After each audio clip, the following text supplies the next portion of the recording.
I always think it's important to remember that as we talk about the future and a lot of uncertainty, it's important to remember that the future is in part what we make of it. And it is possible to get to that upper right quadrant of social equity and planetary health. We're not necessarily doomed to a bottom right corner here. The future is ours to write. Okay, so in 2022, we published a climate risk assessment for the Sunshine Coast. And that was a 1.5, 2-year-long process that we did with a big group of people representing different ministries and agencies. And we came up with 2 high priority climate impacts for the Sunshine Coast. The first one is drought, and the second one was wildfire. This is a fire up in Coahome. Alongside these, there was a variety of other climate impacts that were of medium-high concern that were also going to be increasing, like sea level rise, increasing storm intensity, the warming temperatures, hindering ecosystems, and ocean acidification. So the whole list was there, and they were all of a concern, unfortunately. But these are the 2 that came to the fore. And then we did a similar exercise again in 2025 called a hazard risks and vulnerability analysis. And this is a pretty prescriptive way that the province does this for all the local governments. And again, passing all these hazards through a matrix, drought up here, and wildfire came up at the top of the list. Very closely followed by a huge list of other hazards that are being compounded by climate change, and some of them are directly related. This was a really important exercise as well, because the last time we did it in 2005, climate change was literally just one little paragraph. So there was pretty much zero consideration for climate change, how that was going to impact these hazards moving forward in our community. And this is an important document because it forms the basis of all the emergency management plans. So once we have this, then we're able to do other things from it with the Sunshine Coast Emergency Management Program, or SCEP for short. So where do we go from here? We've got these high-level assessments that are really interesting at a high level, but if we're going to do anything, we're going to need to have a little bit more detail. And I'm going to dive into a few of these climate hazards, talk a bit about where we're at, and hopefully leave with a little positive note of resilience. So drought. 11 of the last 16 summers, we've seen less precipitation than what's projected for 2050. And that's not considering the summers are getting longer. You know, the fall snows and rains aren't as reliable, and it's starting to get drier earlier. Another way of saying this is, and I'm not a statistician, but 42% of the time, we're exceeding the 5% worst case scenario. So I'm not a statistician, but you shouldn't be exceeding the worst case scenario almost half of the time. But that's where we're at. So what this tells us is that these very nice linear climate projections that we're seeing are actually not the reality that we're living. We're living the spikiness, that really high intensity uncertainty. And when we have a service level that we're responsible for providing drinking water and fire flow water and water for the creeks, well, we need to know what we're going to be adapting to. And that's really important to figure out where that finish line is. And it's a challenge we're trying to rise to. So what are we doing? We're trying to better understand the finish line. We also have recently adopted a 10-year water strategy that includes a lot of the high-level direction that's happening, if you're curious about that. And there's a lot of really good news things. A lot of projects, when you're trying to do so many things, some of them won't go to fruition, but the Grantham's Wellfield provided 15% of the Sunshine Coast, the Chapman Water System water last August. Universal water metering is almost done on the SCRD water system, and that has already saved about 7% of the water in the summer. We're working on Langdale Wellfield and just found a really good promising aquifer at the hospital. So there's a lot of promising things happening, but last I heard, I think we're at $42 million. And that's being paid for by 12,000 households. And we're almost at the finish line, we're almost there. But it's a big chunk of change. And that's where knowing the finish line is really important so that we don't overcommit. Another one is wildfire, and I added air quality in there because they're connected. This is a little graph from Vancouver Coastal Health where you can see the air quality advisories and how they're just increasing through time. This one is, again, it's still a concern across the entire country. It's on everybody's mind entering the summer right now. And the air quality hits home for me personally too, because my 8-year-old has now never had a summer in her entire life where I haven't told her at one point at least, it's not safe to go outside. That's not normal, yet that's part of their lived experience now. So, building resilience, well, we've got a Fire Smart program that's really active. They're outside here. If you haven't already, I would encourage you to sign up for your free Fire Smart assessment. They're non-judgmental. If your house is a mess, it's okay. And they're really keen. They're really, really keen. So they're going to leave you with a ton of valuable insights. We also have a community wildfire protection plan that has a to-do list that's longer than we're ever going to be able to do, but there's a lot of good stuff there that we're building momentum on. We also supported a SFU Train the Trainers on how to build do-it-yourself air filters. None of our buildings are airtight, so if it's smoky outside, you can guarantee that it's going to be smoky inside. So these little simple do-it-yourself air filters are affordable and can actually have a huge impact. And as we wrestle with air quality and wildfire and Fire Smart, for example, there's some tensions in all of these things, right? My background is more in energy efficiency, and I love the idea of having a deciduous tree and a coniferous tree around your house to add some insulation and some shading. But Fire Smart's not overly keen on having trees that close to your house. So as we wrestle with these different hazards, we also have to wrestle with the trade-offs and how do we create a path forward that looks at solving multiple problems at the same time. Coastal flooding, I got a bunch of information here because this is one where we have dove into a lot more detailed analysis, but just a little saying that if you're trying to wrap your head around what this means, the king tide today is going to be the regular high tide in about 25 years. So that's what we did with the photos that you see on the wall is we organized a photo contest to help us visualize what the regular high tide will be in the next couple decades. And this was the king tide in December 2024, but it's a really good exercise for wrapping our head around these slow changing climate impacts. We have a hard time dealing with this slow change when we have so many emergencies that we're dealing with on a regular basis. If you're curious, maps.scrd.ca has all the data freely and publicly available to the same resolution that we have. So you can always go dive into it and explore the data if you're curious. I will just run you through a little bit of what all the lines mean because there's a bunch of different lines here. The first one is inundation maps, and that means where will the water be at high tide with a storm surge? And we've done this for different sea level rise scenarios. So 0.5 meters, 1 meter, 2 meters. So the lower sea level rise are good for planning about what are we going to do right now. And the 2 meters is really good for trying to think about where do we want our communities to be in the future. So you can see from these photos, this is the Lighthouse Pub. This is salt water in the parking lot. And you can see there's no wave action here. It's just the tide is that high and the dock is being arisen beyond its limits.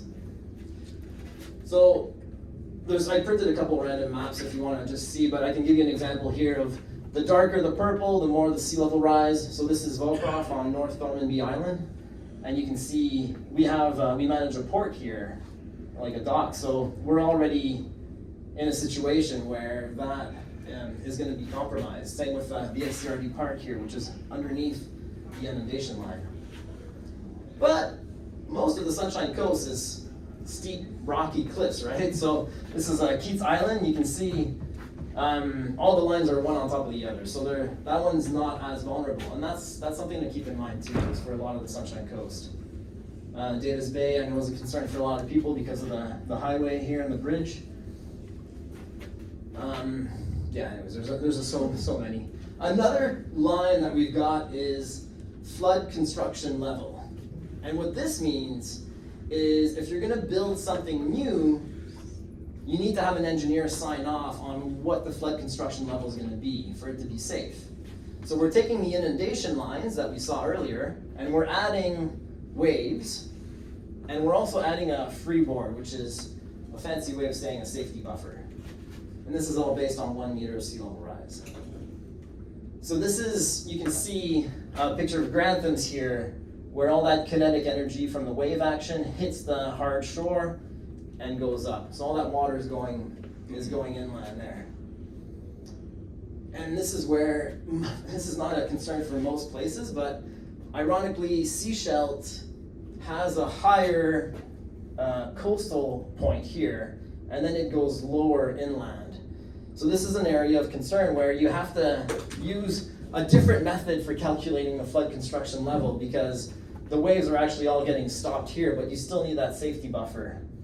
So you can protect Seashell Village quite a bit by just raising this, assuming groundwater is not a concern, and we haven't investigated that yet.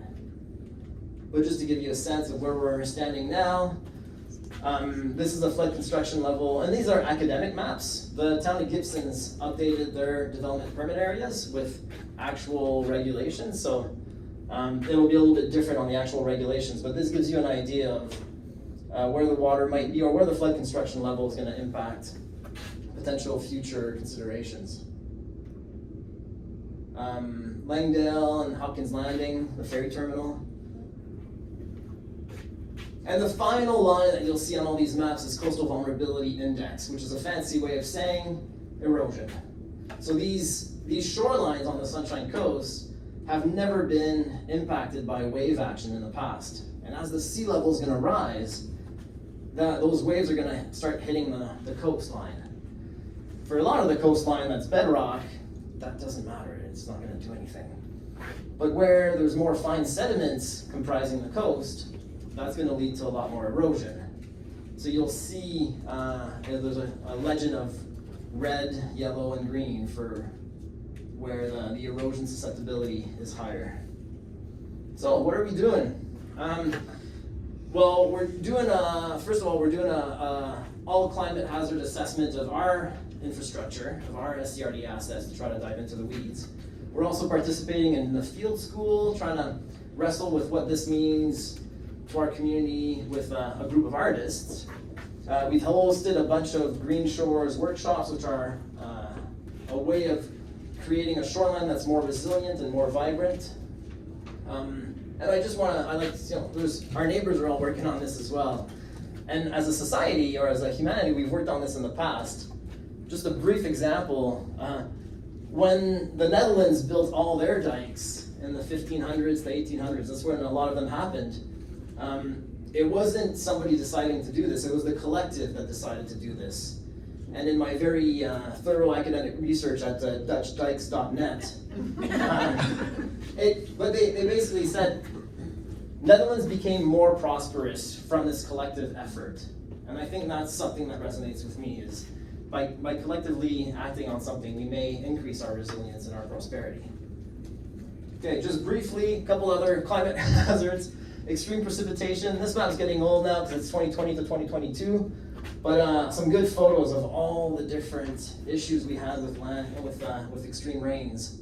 And we can expect those atmospheric rivers to be about 3 times more frequent in the coming decades. What are we doing about it? Well, SCRD is not doing too much about this one, but we are doing an official community plan, and if you're in an electoral area, I would keep an eye on your official community plan renewal project. There's going to be another opportunity to participate on specific policy proposals in early 2027. Heat and extreme heat, it's already having an impact on our community. My kids are in the ski program, and we had to cancel the program in 2024. It was pretty close this year, but the snow rallied at the very end. There was also the heat dome that everybody remembers of 2021. So briefly, we're looking at heat waves to be 4 times more frequent in the coming decades. And that heat dome is what everybody kind of feels that was one of the extremes that we can expect, so it's not going to get much worse than that, but it's going to get more frequent. What are we doing about it? We have an extreme heat emergency response plan with a bunch of communication protocols and interagency collaboration. And a lot of it is checking in on your neighbor, to be honest. And this is where this program, if you haven't looked at it already, neighborhood preparedness guide, really good step-by-step, host a barbecue with your neighbors, build that social connection. There's some resources there, and our SCEP program can support. Yeah, and that's where I'll leave it for now. I'm always happy to chat. Here's my contact info if you have any questions later on or down the road. And with that, I'll pass it over to Michelle. Thank you. Like this holding questions at the very end.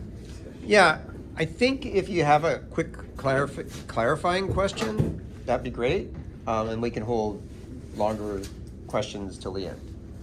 So I'll just switch the presentation to Michelle's.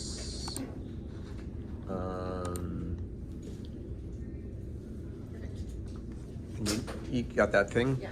Back and forth? Big button, yes. Yeah. Hi everyone, thanks for coming today to listen to me speak. I'm not going to take too much time because I have a bit of a workshop to do at the end, and I was hoping we would have time to get into that as well. So in 2025, we completed our climate action plan at the town of Gibsons. We worked with the Community Energy Association, and the plan was a low carbon resilience climate action plan, meaning that we were looking at mitigation and adaptation plus co-benefits, which relates to my work as natural asset management, because natural asset management is a climate adaptation approach that the town of Gibsons has adopted. So there's information downstairs. There's a booth with the plan itself and just some graphics on emissions inventory. But what I'll speak to today is about what we determined as hazards and risks. And the reason why I put it in quotes is because as a collective, we're kind of shifting that language from moving away from risk and vulnerability to resilience and strength. But we still have to talk about the hazards. So we had an advisory team for the project with some really excellent folks on there.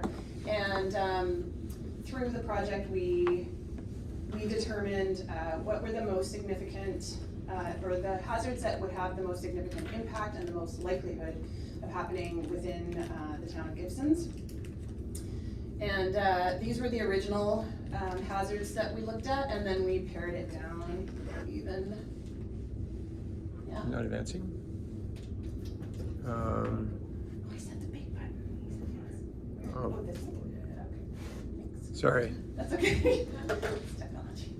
Okay, so the ones that we looked at shown here, sea level rise. This is actually a picture from Gibsons. This is like Headlands Park at the breakwater during that King Tide event.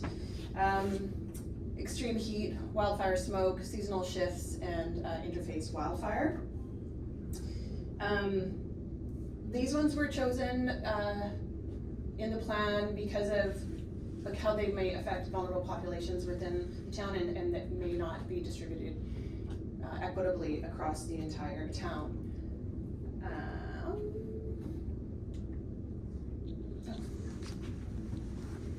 You got it. Okay. Oh, it's missing a bunch. Okay, so I just, is it?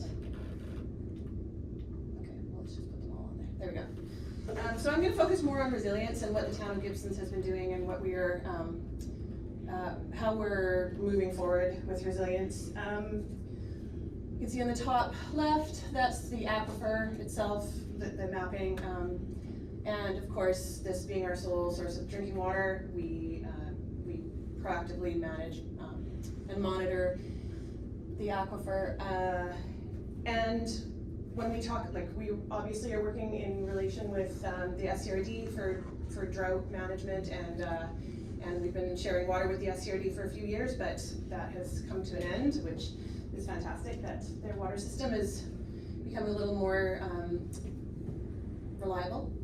And then the other ones, the Coastal Resilience Project, that was in 2021. We looked at the impacts of, or how natural assets might help with attenuating wave action and any storm surges and what they could, how they could help rather than using engineered structures. We just completed the urban forest plan last year too, which has an implementation plan associated with it, and I've just applied for a grant to be able to implement those actions, looking at increasing tree canopy cover and putting programs in place for tree management, tree health. You guys have probably seen the work that's been done on Charman Creek. So we had phase 1 in 2025 and phase 2 is happening this year. So we were restoring the degraded sections of the creek, taking out all the concrete structures and reducing the velocity with which the water flows down and increasing culvert size. So we were removing a significant amount of properties out of the flood inundation zone from river flood. And then White Tower Pond, I encourage you to go up and have a look. It's beautiful, and that's just like natural asset management at its best, where it's looking at the flood mitigation, and then it's also creating biodiversity and habitat as well.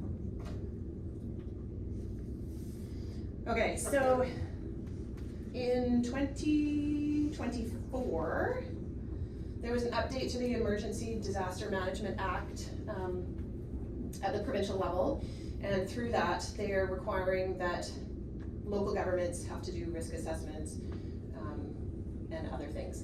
And so to start that off, they did their regional, the provincial, what they call the Disaster Climate Risk and Resilience Assessment. So that came out in the fall of 2025. And that was the first time I've seen that in the provincial government that they talked about resilience within the plan. And so, of course, it was heavily focused on risk, but there was what they called their resilience pathway. So it's like ways that you could achieve more resilience for all of these systems within your community, which was great to see. And from that, I think it's going to be a jumping off point for local governments to start to build that into our own risk assessments. And yeah, this shows what hazards they chose to look at, and the multi-hazard event is it's the first time I've seen them look at that as well, and so that's something that we're really interested in the town of Gibsons, to understand those compounding impacts from multiple hazards happening at once or concurrently. So this is kind of what's next. The town is having to do, so the province they did their provincial assessment, then it was going to be a regional assessments done. They kind of scrapped that idea, and now they've essentially downloaded it to the local governments. And so as of January 2027, the town and the SCRD, everyone is going to have to do risk assessments. And the challenge, going back to one of your questions, David, was that the challenge with that is that there's no direction from the province on how we do this. There's no framework, there's no guidelines. They're very non-prescriptive, which is good, because some folks, like the SCRD having done an hazard risk vulnerability assessment, that may be sufficient to fulfill the legislative requirement. But it also doesn't really give us direction, and so it does feel like it's been downloaded from the province onto us. So because of that, the other two things are updating emergency management plans and creating business continuity plans, which is a massive undertaking for a local government that we're trying to wrap our heads around what that might look like. So the Federation of Canadian Municipalities, they provided funding for a group within BC because of these legislative requirements for risk assessments. They created a cohort, which I'm involved in, where we're building out what that might look like becoming ready to do a risk assessment at the local government level. So it's great that they provided this support, and we've only had a couple meetings so far, but it's going to prepare us to essentially put out a request for proposal to have a consultant or to experts to come in and do the assessments with us. And the last thing I'm going to speak about is what the town is doing right now and has been doing since about 2022. We partnered with a complex systems modeler and a statistician, and to do to build a model that looks at the interconnectedness of all of the systems. So we're looking at the watershed scale. We're not just looking at town of Gibson specifically, but we're looking at the aquifer watershed. And looking at what happens if you stress one system, what are the effects on all the other systems. So this concept that the modeler had come up with, it was years ago, it was like 8 years ago or something that he decided this was the way to go. And so we're trying to get some traction, like getting some support from provincial government, because this could be the framework that you use to be able to do these risk assessments. The other piece is that we want to look at policies. So if you decide, like at a council level, that your staff level, that your policy is to, increase canopy cover. So what does that do? And like Raph had mentioned, like if you're doing one thing, like are you negatively impacting something else? Like what are the impacts on all the other components of the system? And then through that, we want to develop a resilience index. So it's like an indicator. So instead of doing like that hazard, likelihood, consequence, vulnerability, we want to look at like how resilient are our systems, and how do we even begin to understand what that looks like. Some work has been done on it. Ainaz can speak to some of that, and but that's kind of our next steps for this climate work that I'm doing. And I think that I will leave it. And thank you. Thanks, Michelle. Yes, Michelle, and that question, so what does business continuity plan look like? Like if there were to be a major climate event, then how does the town of Gibsons operate? Like how do we operate our water system? Like how do we keep the community running, essentially? So is it about your business or about the community business? It's about the town of Gibsons as an organization, like a business. Okay. So like how do we keep roads open? How do we keep electricity going? How do we it's a huge undertaking. So do you look to partners for that? I don't know, honestly. I don't know. I've talked to Raph about it. Okay. But yeah, it's something that, this is not, it can't just be. Happy to talk about how we can be partners. It can't be done like by a single department or even just a consultant. Like it's gonna be a lot, yeah. It's gonna be huge. Especially with no guidance. On that note, yeah, I'm grateful to be on this panel today. I'm not with local government. I'm Ainaz, and thanks, David, for giving some context and for, introduction for how I made it here. But I'll just start a little bit with my positionality of how I came to be here. I'm an immigrant to Turtle Island, and I was brought to Vancouver by my parents when I was 14. I chose Sunshine Coast with my partner in my 30s to make my family unit here, and my daughter was born at Sushant Hospital. I love this place to live in within such abundant nature, and this is the picture of the beach just down the road at Armours. So I give deep gratitude to Squamish people for storing these lands and waters. I have a little quiz for you if you can spot the resiliency in this picture. Michelle's not allowed. Okay.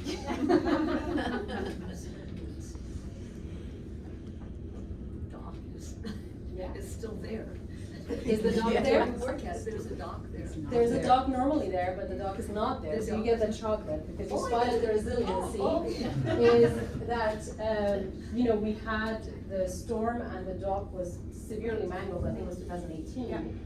And ever since then, the town, every season, when the summer season ends, removes the dock and puts it on land and brings it back for the summer. So it's a very simple operational adaptation that has created huge resiliency for our dock access and our beach access and our communities' joy that we create in this little space on Armours Beach.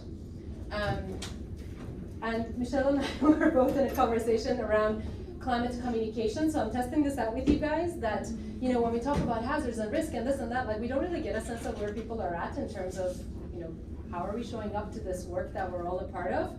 So I want you to take turns by a show of hands to reflect how you feel about climate change. Like, you know, we're nearly at the end of the climate fair. We've had a couple of days of panel discussions on engagement and browsing the booths, or maybe you're just coming in for this specific panel.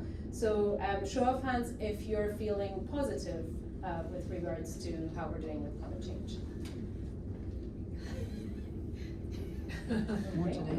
And if you're feeling fearful. Can we vote more than once? Sure, yeah, I know. I think that's fair, because you might be having those multiple feelings at the same time, and that's valid too, right? Okay, a lot of the same hands are going on. And if you are feeling sadness around climate change.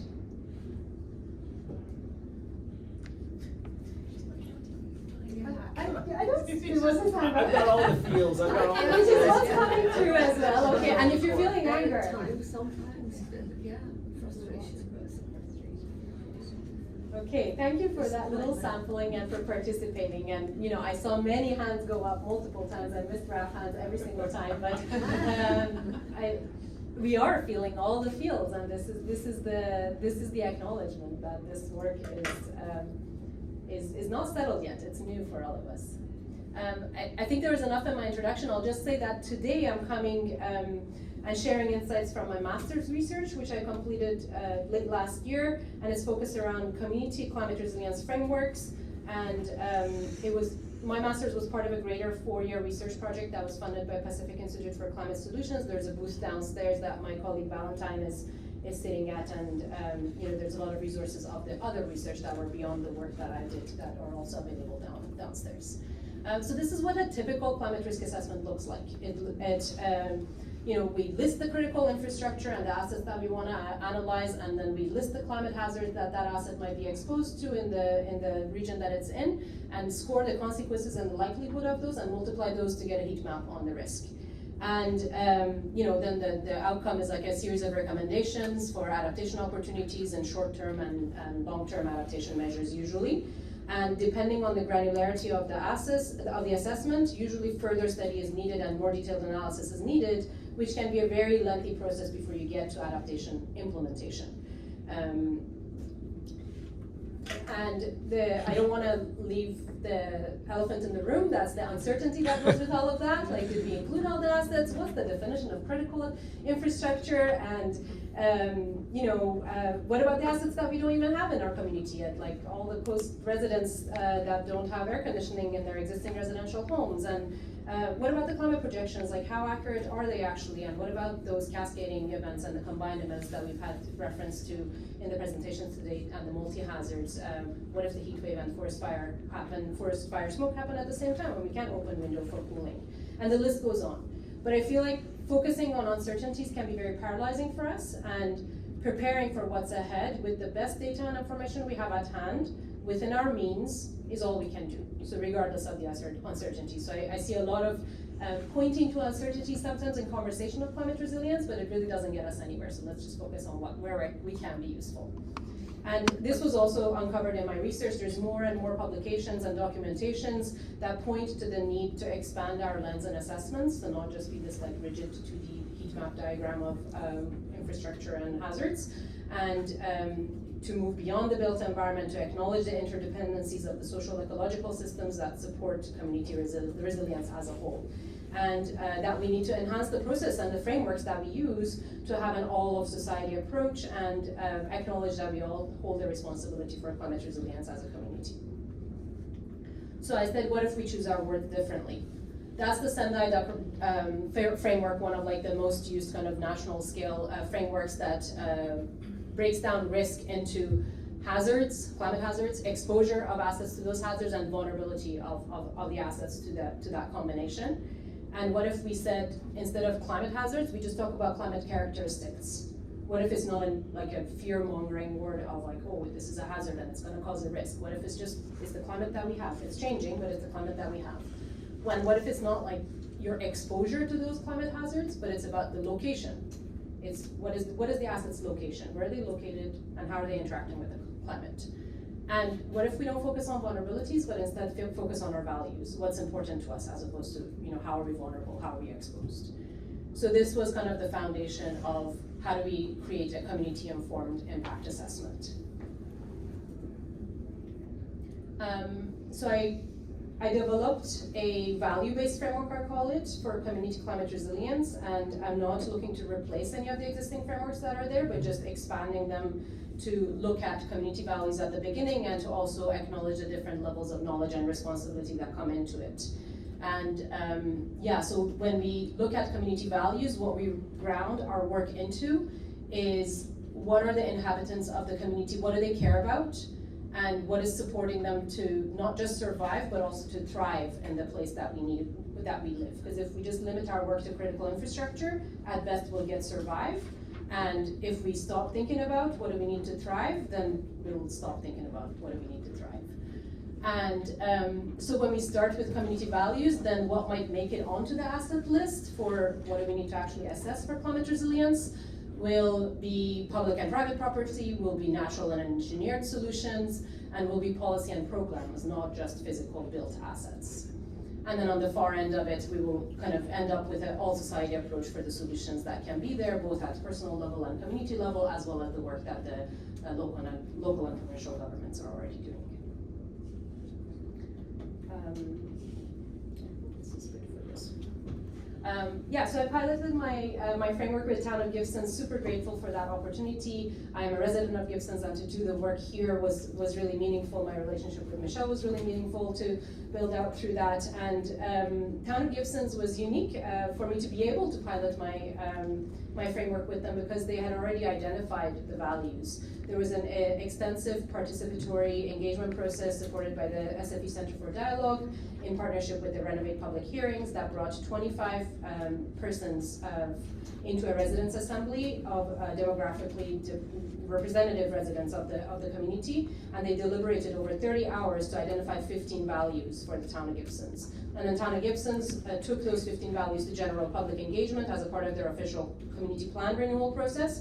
And I used the top 5 that were endorsed by over 90% of the public in that public engagement process, and added to it the 2 that were climate related, so climate action leadership and emergency preparedness were the 2 that I added into that list of the values that I used as input into the framework to see what we could come up with.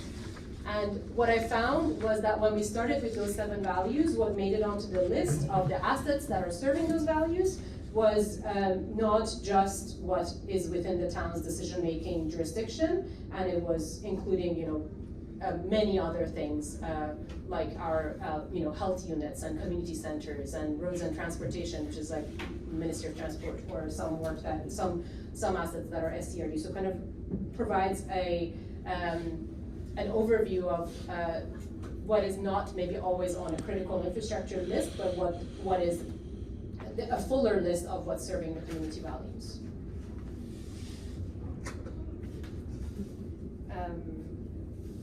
And this was one of the graphics. So I used Sankey diagrams as a way of showing how do we stay linked, how do we keep accountable to the community values, but always keeping the community values. Don't try to understand the spaghetti in the middle, but it's just a way of trying to show that when we go through this process, and I built a hypothetical database of resiliency solutions to link to how we can make those assets potentially more resilient. And when you follow the process, what came through was that the solutions that serve the community values include actions from individuals, from community, and that together we can, we each have a role and need to take responsibility for that, for overall community resilience. I'll just follow one of the lines as an example. So for emergency preparedness and interface fire, you can see the line going to, we have work to do around water stewardship, so we have access for fire suppression. We have work to do for monitoring and evaluation of the impact of those fires. We have work to do for fire suppression at a technical level within our homes and within our infrastructure. We have forest stewardship and fire management at property level that is linking to both policy but also individuals, for example. And we have work to do for healing and grieving of the change that we're experiencing.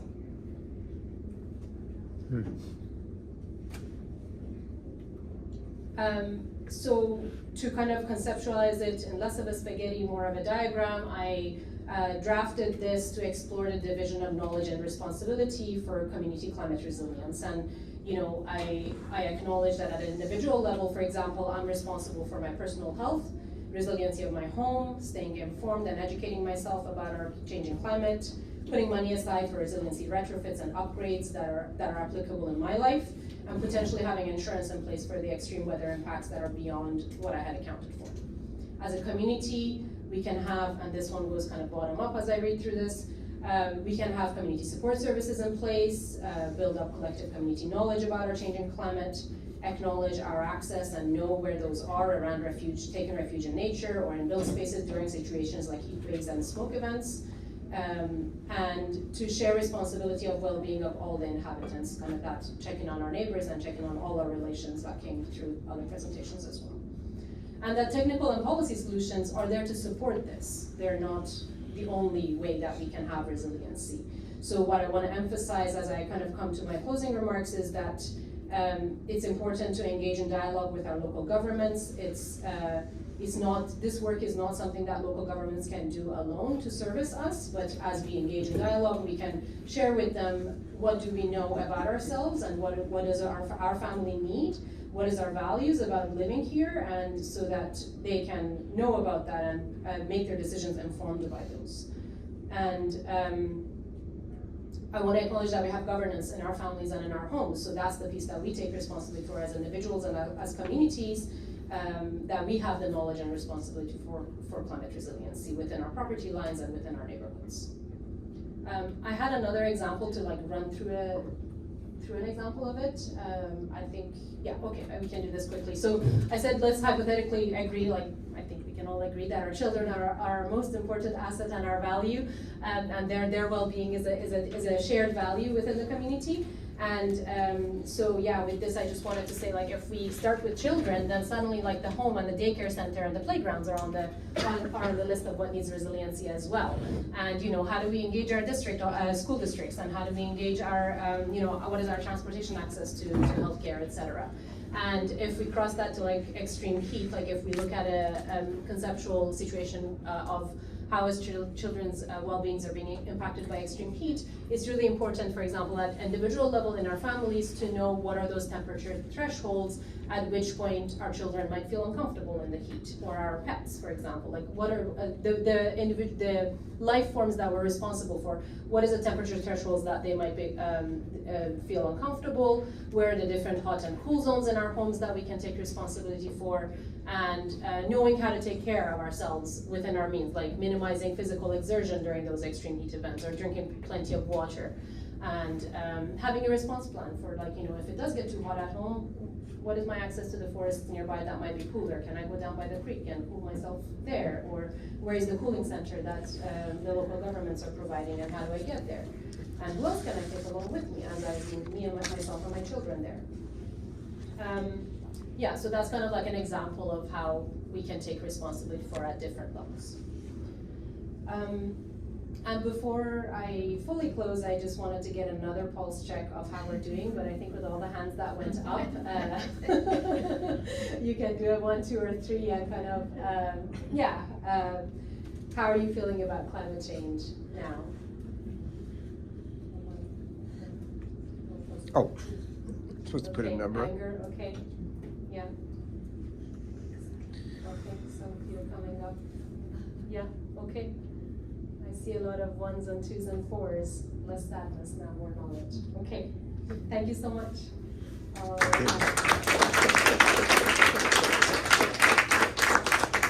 And Ainaz, I think at the booth downstairs there are some handouts, right, that you have? Yeah. Yeah, there's a fire resiliency handbook, and that you can work through as a neighborhood, as a community, to kind of work through mapping out what you need for fire resiliency. There is a children's coloring book for how to prepare for fire resiliency, and there's a building materials handbook as well for how to build or retrofit for fire resiliency. Those are the ones I know of, but I know that there would be more as well. Yeah. Okay. And Michelle, do you want to do the roundtable thing now, or would you prefer to have a few questions first? Questions. Okay. And then just end on that. Yeah. Linda? Okay, I can see you're doing some good work. I'm really struck though by what a colossal job this is for a rather small, not well-funded local government to take on all these issues.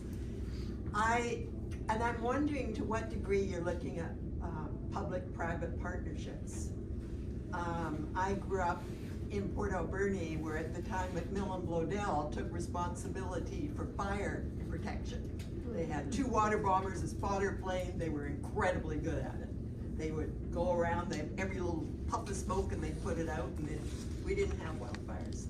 And we had a colossal forest. And I know we don't have McMillan Blodell. We do have, a pulp mill. When I worked in international development, I used to get private sector companies to adopt resources to ensure the sustainability, to, say that they were gonna be responsible for the next 50 years for maintaining something. I'm just wondering if you're looking at anything like that.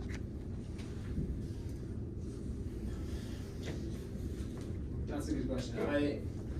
I can think of so I appreciate, the scale of the challenge, and I know there's a variety of partnerships and options out there for how we can tackle some of these problems. One of the good examples is the community forest coming together to help rebuild the Cliff-Gilker bridges after that issue being stagnant for a long time. So there's a variety of options out there, and I think how we creatively engage with them is certainly going to help us tackle the scale of the challenge. And just to riff off the question a little bit, part of it is also, is there things that we can say no to? We just rebuilt a lot of our fossil fuel distribution center at our works yard. Well, eventually, are we still gonna be investing in fossil fuels, or is that something that we can just save money on and not do anymore? So there's also trying to help us think about where do we say no, and then we don't have to do as much as well. We can focus on what matters and what we value. Just to add to that, I would say that the town, I'm not partnering with any private enterprises or private companies on this, but one thing is that we have collective work that we're doing with other local governments. So shout out to Ainaz and her team at ICLEI Canada, because they brought together the Coastal Climate Collaborative, and one of our other members is here in the audience, and he came all the way over from the mainland to come and see this event. But